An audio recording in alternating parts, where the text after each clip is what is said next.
নমস্কার বন্ধুরা, নতুন একটা ব্লগে তোমাদের সকলকে ওয়েলকাম। সবাই আশা করি ভীষণ ভালো আছো, আমিও খুব ভালো আছি। আজকে তোমাদের জন্য আরও একটা নতুন ব্লগ নিয়ে চলে এসেছি। তো সকাল সকাল দেখো রান্নাঘরে তো চলে এসেছি। আর আজকে কি রান্না করব বলো তো। প্রথমে তো ভাত বসিয়ে দিয়েছি, আর এদিকে দেখো কড়াইতে প্রথমে একটুখানি ঘি দিয়ে নিলাম, আর ঘিয়ে একটুখানি তেজপাতাটা ফোড়ন দিলাম। তো এখানে আমি চাইছিলাম এলাচ দিতে, কিন্তু সেটা ছিল না বলে, এলাচ ছিল কিন্তু এলাচের গুঁড়োটা ছিল না। তো সেইভাবে গুঁড়ো করে এখন দেওয়ার সময় নেই, খুব তড়িঘড়ি করে করেছিলাম আর কি।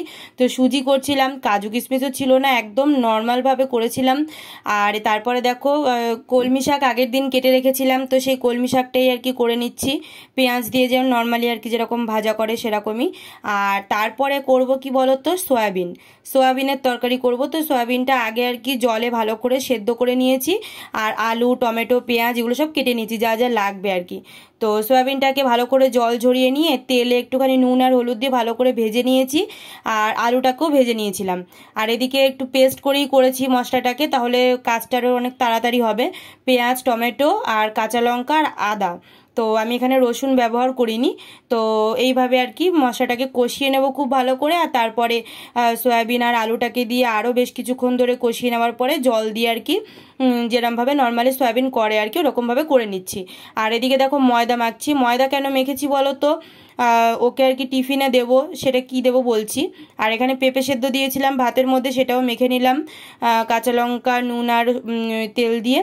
তো ওকে খেতে দিয়ে দিলাম, এই সকালের খাবার দিয়ে দিয়েছি। আর এদিকে দেখো লুচি করছি, লুচিটা আজকে ওকে টিফিনে দেবো। তো আমি ওকে বলেছিলাম যে লুচি আর সুজিটা আর কি টিফিনে দিয়ে দেবো, কিন্তু ও বললো না সয়াবিন ভালো লেগেছে খেতে, এই জন্য সয়াবিন দিয়ে নিয়ে যাবে। তো সেই জন্য ঠিক আছে, সয়াবিনটা আমি গুছিয়ে দিলাম আর লুচি আর কি টিফিনে দিয়ে দিয়েছি।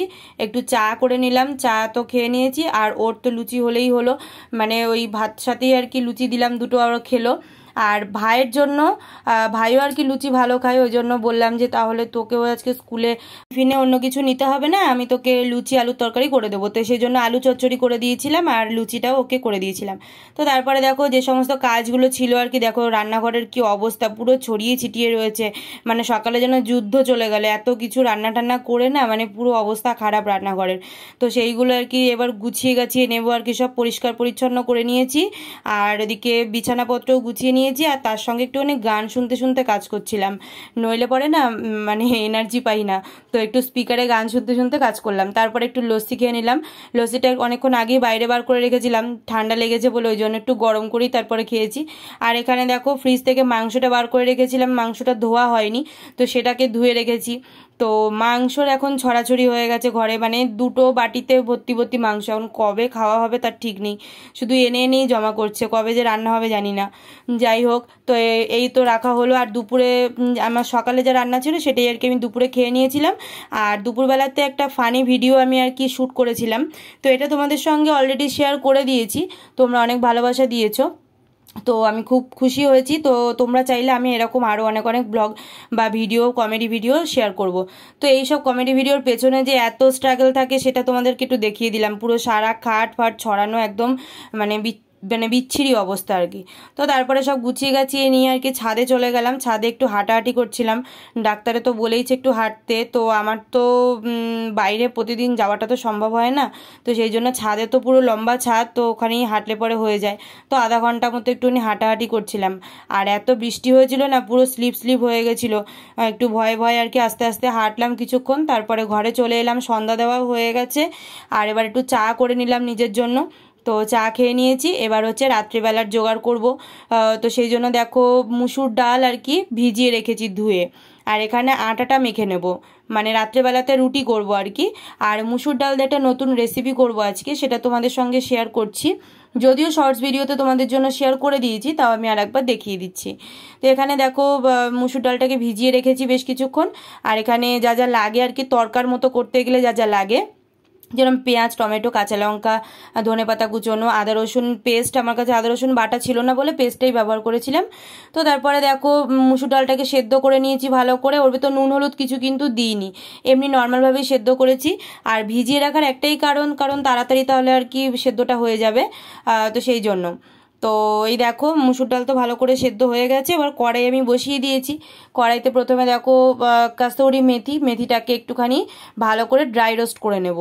বেশ কিছুক্ষণ ধরে ভাজা ভাজা মানে করে নিলে পরে দেখবে বেশ গুঁড়ো গুঁড়ো হয়ে যাবে। যখন নামাবে তখন বেশ ক্রাঞ্চি হয়ে যাবে, ওটাকে ভালো করে গুঁড়ো করে রাখবে। তাহলে দেখবে যে কোনো রান্নারতে যদি আমি কাসুরি মেথিটা এরমভাবে ড্রাই রোস্ট করে ব্যবহার করি না, তাহলে টেস্টটা বেশি ভালো হয় আর কি। তো এই দেখো সেটা তো করে নিয়েছি। এবার কড়াইতে প্রথমে দেখো সাদা তেল দিয়ে দিচ্ছি। আর কিভাবে করছি রেসিপিটা তোমাদেরকে দেখাচ্ছি। এমনি নানান রকম ডাল দিয়ে অনেকে তড়কা বানায়, মুসুর ডাল দিয়ে আমি করেছিলাম আগে একদিন, তবে আজকে করব অন্য রকমভাবে, তো সেটাই তোমাদের সঙ্গে শেয়ার করছি। তো প্রথমে দেখো তেলের মধ্যে পেঁয়াজ আর কাঁচা লঙ্কা কুচনো দিয়ে দিয়েছি, টমেটোটাও দিয়ে দিলাম, সামান্য একটু নুন দিয়ে দেবো, তাহলে টমেটোটা তাড়াতাড়ি নরম হয়ে যাবে। আর তোমরা যদি কেউ রসুন আর আদা কুচনো ব্যবহার করো, তাহলে প্রথমেই কড়াইতে যখন তেল দিয়েছো, তেল গরমের মধ্যেই কিন্তু প্রথমে আদা আর রসুন কুচনোটা দেবে, পেঁয়াজ দেওয়ার আগে। আমি যেহেতু দিইনি, পেস্ট ব্যবহার করেছি, তো সেই জন্য পরে ব্যবহার করলাম। তো তারপরে চিকেনের টুকরোগুলো দিয়ে দিয়েছিলাম, একদম সলিড যে ছোট ছোট টুকরো করে বোনলেস চিকেনের পিসগুলো দিয়ে দিয়েছি। আর আদা রসুন বাটাটাও দিয়ে দিলাম। দেওয়ার পরে যা সমস্ত মশলা আর কি লাগে, যেরকম নর্মালি ধনে গুঁড়ো, জিরের গুঁড়ো, নুন, হলুদ, লঙ্কার গুঁড়ো, এইগুলো সব দিয়ে নিয়েছি। আর এছাড়াও তোমরা যদি ডিম দিতে চাও, ডিম তোমরা এখনই অ্যাড করতে পারো। তো আমি ডিম দিচ্ছি না, যেহেতু চিকেন দিয়েছি, তো সেই জন্য আমি আর কি ডিম অ্যাড করব না। তো সমস্ত রকম মশলা দেওয়ার পরে বেশ সুন্দর করে কষিয়ে নেবে। অল্প একটু জলও দিতে পারো, তাহলে মশলাটা তলাটা ধরে যাবে না আর কি। তো যতক্ষণ না পর্যন্ত চিকেনের টুকরোগুলো সেদ্ধ হবে ততক্ষণ পর্যন্ত রান্না করে নেবে। আর চিকেনের এত ছোট ছোট টুকরো সেদ্ধ হতে একদমই সময় লাগে না, 3-4 মিনিটের মধ্যেই ভালোভাবে সেদ্ধ হয়ে যায়। তো তারপরে দেখো যে ডালটা সেদ্ধ করে রেখেছিলাম সেটা তো দিয়ে দিলাম। ডালের জল দেখে ভয় পেও না, কারণ এটাকে অনেকক্ষণ ধরে ফোটাতে হবে, তবে গাঢ়ত্বটা আসবে আর কি। তো মোটামুটি যখন ভালো মতো ফুটে আসবে, দেখতেই পাবে তোমরা আস্তে আস্তে গাঢ় হতে শুরু করবে। আর এই সময় তোমরা একটু নুন ঝালটা চেক করে নেবে। এটা কিন্তু মিষ্টি মিষ্টি একদমই ভালো লাগে না, নুন বা ঝালটা একটুখানি টান টান হলে বেশি ভালো লাগে। তো তারপরে লাস্টে একটুখানি ধনেপাতা কুচনো দিয়ে দিলাম। আর সবার শেষে যে কাসুরি মেথির গুঁড়ো করে রেখেছিলাম সেটা আর কি অ্যাড করে দিলাম। তো এই তো দেখো আমাদের মুসুর ডাল দিয়ে চিকেনের তড়কা একদম রেডি হয়ে গেছে। আর এটাকে নামিয়ে রেখে দেবো। দেখো দেখতে কতটা সুন্দর হয়েছে, আর খেতেও সত্যি ভীষণই সুন্দর হয়েছিল।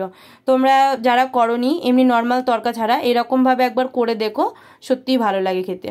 তো যাই হোক, তড়কা তো আমার হয়ে গেছে, এটাকে আমি বাটিতে তুলে রেখে দিচ্ছি। আর এছাড়া এর সঙ্গে খাবো হচ্ছে রুটি দিয়ে। তো আটা তো আমার মাখাই আছে, এবার শুধু রুটিগুলোকে একটু বেলে নেব। বেলে নিলে কি হয়, আমার কাজটা অনেক সুবিধা হয়, তাড়াতাড়ি হয়ে যায়। সেই জন্য আগে সব কটা বেলে নিয়েছি, আর রুটিগুলোকে এবার ফ্রাইং প্যানে আর কি করে নিচ্ছি। ইদানিংকালে রুটিগুলো বেশ ভালোই ফোলে, মানে আগে আমার রুটি একদমই ভালো হতো না, তো এখন মোটামুটি ভালোই হয়, দেখো ফোলা ফোলা। যাই হোক, তো রুটি আমার করা হয়ে গেছে। তো রাত্রেবেলা এই তো আমাদের ডিনার। তো তোমাদের এই ভিডিওটা কেমন লাগলো অবশ্যই কমেন্ট বক্সে জানিও। ভালো লেগে থাকলে প্লিজ একটি লাইক করে দিও, আর পেজটিকে ফলো করে আমার পাশে থেকো। সকলে ভালো থেকো, দেখা হচ্ছে নতুন কোনো ব্লগে। টাটা।